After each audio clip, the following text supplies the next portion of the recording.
found a tube, and the minute I opened it, the smell transported me through time. Crassest celebrities. Hello, I'm H.G. Tudor. We turn to an article in Red State written by Jim Thompson. Certainly Red State does not curry any favour with regard to Harry or Harry's wife.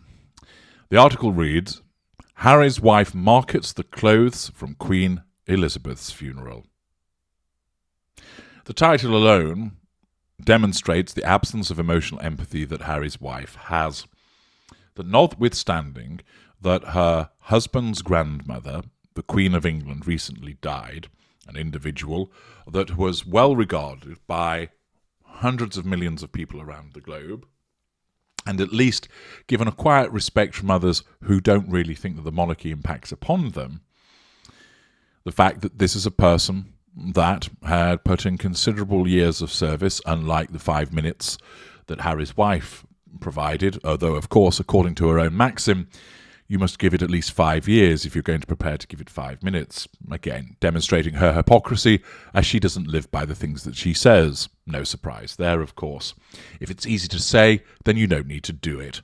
If you can get control, fuel, character traits, and residual benefits by words alone, then just use words alone. That is a core tenet of the narcissist behaviour. By marketing the clothes that she wore from the funeral demonstrates her sense of entitlement, an absence of boundary recognition with regard to sensitivity of taste, and not upsetting people with such crass behaviours. Once again, Harry's wife's tunnel vision, whereby the kingdom of Harry's wife, or the queendom, or queendom of Harry's wife, is all that matters. The residual benefit of making money off the back of the death of somebody else would, for most people, be seen as absolutely abhorrent, seen as a low behaviour, but of course unsurprising when it comes to Harry's wife. The article continues, Harry's wife, grand gaslighter of the royal usurpers, has some stiff competition for the crassest celebrity on the planet, but she efforts every day to hold off the completion. I think they meant to write competition. When she visited Uvalde and placed flowers as he parts pass him, she had in tow a team, it should read, of media photographers and videographers for an unannounced visit. She marked the moment by marketing herself. Of course, her narcissism sees this as an opportunity to put forward the state of Harry's wife. My colleague Bob Hodge called her out. So did social media. And a tweet from somebody called Tim Young states, Harry's wife made such an unannounced visit to Uvalde that every major media organisation was conveniently there to recognise and photograph her laying flowers. I cartooned about her royal awfulness and her bottomless ability to make everything about Harry's wife. Harry's wife has not met a lie she did not like. She weaves myths and fantasy so often. It seems to be second nature. It likely is. It's not likely. It is. She and Harry sat for an interview with Oprah and should have burst into flames from the myth-making. Liar, liar, pants on flyer. But Oprah played along. Her brand is victimhood. Everything is about her. Who hurt her? Who wouldn't talk to her? Who wouldn't listen to her? Who didn't take her seriously? Even when she was paid to stand and smile. In one of her latest Spotify podcast episodes with guest Paris Hilton, the Duchess talked about her first gig in the industry. Harry's wife doesn't have turn-head beauty. She has a shapely figure. I think that's rather generous of the author. And a pretty face. Again, I think that is generous. When the TV show Deal or No Deal was looking for models to hold briefcases with a number inside, she was picked because she looked like a model. Not too pretty, not plain, not too tall, not too short. She and the other 25 models were Goldilocks. Harry's wife was paid to stand still, hold a briefcase and smile. Nonetheless, she's now shocked, mind you, that she was praised for her intellect. Not that she really has one, but of course her narcissism causes her to believe that she's got a triple-digit IQ and that she could slay anybody in debate. Something, of course, which is patently clear that she can't. She said that the Deal or No Deal producer didn't ask her about quantum physics or debate Plato's The Republic in the original Greek. She objected to the process of making models, model-ready. She said it was solely about beauty and not necessarily about brains. I was thankful for the job, but not how it made me feel, which was not smart. Harry's wife felt objectified, but then went on to model partially nude, and her Suits character spent as much screen time in her underwear as in her business attire.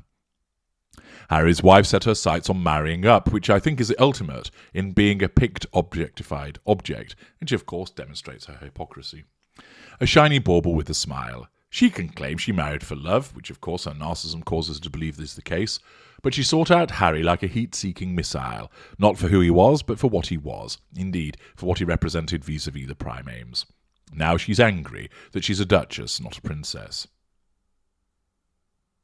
When Queen Elizabeth died, Harry's wife tried every angle to make it about her, where she walked, where she would sit, and what she would wear. Now, in what should have been an anticipated move of crassness, she is marketing her funeral clothes.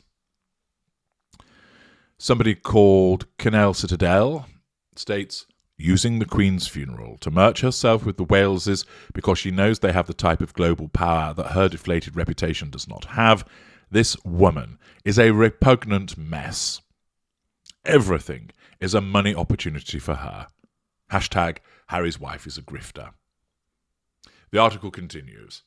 She will never want for anything as long as she lives, but she's marketing the clothes she wore to a relative's funeral. Why should anyone care? Maybe you shouldn't, but you should realize, no matter how bad you beat yourself up over a mistake or a comment you regret, remember that no matter how crass or low you think you are, there is always Harry's wife to top you. Or I would suggest that, to put it more accurately, she's there to bottom you. Another publication noting the behaviour of Harry's wife in terms of her necessity of engaging in her grifting ways. The fact that she has set up on the website information about what she wore at a funeral for the purposes of then seeking to get other people to purchase it doesn't surprise me in the slightest, but it is entirely indicative of the way that she operates with that sense of entitlement, an absence of emotional empathy, that tunnel vision, no accountability for her behaviour, and if you were to say that this is reprehensible behaviour, her narcissism would deflect it. She would either ignore you, or say, I've got to make some money somehow, or more likely, well, after everything they've done to me, this pales by comparison. What about when they did this? What about when they did that? And of course, it is indicative of the narcissism's way of dealing with it by engaging in the rampant whataboutism. And I think he looks. It is not a surprise to find that Harry's wife would engage in such behaviour. And of course, the screenshot that was provided to demonstrate the fashion that she's seeking to merch arising from the funeral has understandably drawn a reaction from those on Twitter. Jackie M. writes, gross. Kylie, the depths of the depths, can't even forego merching the Queen's passing. I didn't know humans were built like this. Well, those humans, which are particular types of narcissists, will engage in such behaviours. One Really Fast writes, just when you think she can't get any lower. Kylie, I literally shake my head. I bet her new PR company does too, and even Sunshine Sacks, and we know who they have helped. I can't even believe I'm on planet Earth right now. Where have all these wackos come from? Is it in the soy? Kath, King Charles seriously needs to do something to stop this vulgarity. The IMC, she didn't wait long to merch funeral ensemble. Kylie responds, I actually checked during the funeral, and some of it was there. The cape dress, but quite hidden, small bottom of page, but then became front page. So that person unearthed the fact that not only is Harry's wife merching it post-funeral, she was merching it during the funeral. I'll let you digest that and no doubt provide me with your observations in the comments. But it is yet more grist to the mill, demonstrating her narcissism in action. I'm H.G. Tudor. Thank you for listening.